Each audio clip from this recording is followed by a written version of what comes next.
ওয়াসিম আমার সন্তান, আমার গ্রামের, আমার ইউনিয়নের। তার বাড়ি, তার পিতা বিদেশ থাকত। মাত্র 2 সপ্তাহ আগে আমাকে শিলং গিয়ে দেখে এসছে। সেই আমার সাথে তোলা ফটো ফেসবুকে প্রোফাইলে দিয়েছে।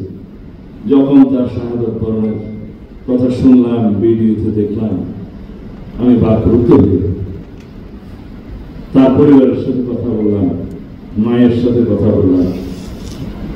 মা আমাকে বলল, টানা 7ম-বারের মতো বেস্ট টিস্যু পেপার ব্র্যান্ড হিসেবে স্বীকৃতি পেয়েছে বসুন্ধরা টিস্যু। তোমাকে দেখতে গিয়েছিল, ফিরে এসে আর আমার সাথে দেখা হয়নি।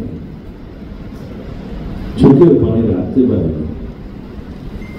17-18 বছরের এক কিশোর যুবক, সে বলল, আপনাকে দেখার খুব ইচ্ছা ছিল। যখন আপনাকে গুম করলো তখন আমার বয়স 7 বছর 8 বছর।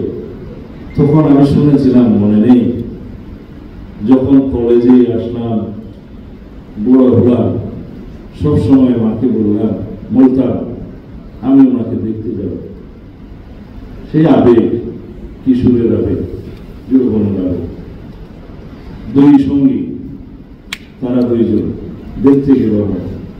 আমি বললাম, বাবা তুমি কেন এত কষ্ট করে পাসপোর্ট করে মা বাবার টাকা খরচ করে কেন আসলে? নিয়তির লিখন, হয়তো আমার সাথে দেখা হবে, তার একটা স্মৃতি থাকবে, ফটো থাকবে, ফেসবুক প্রোফাইলে দেবে, এসে 2 সপ্তাহ পরে দেশের জন্য শাহাদাত বরণ করবে। এই ইতিহাস কিভাবে ভুলি? For more updates, follow us on Facebook, subscribe our YouTube channel, get the latest update on www.daily-sun.com.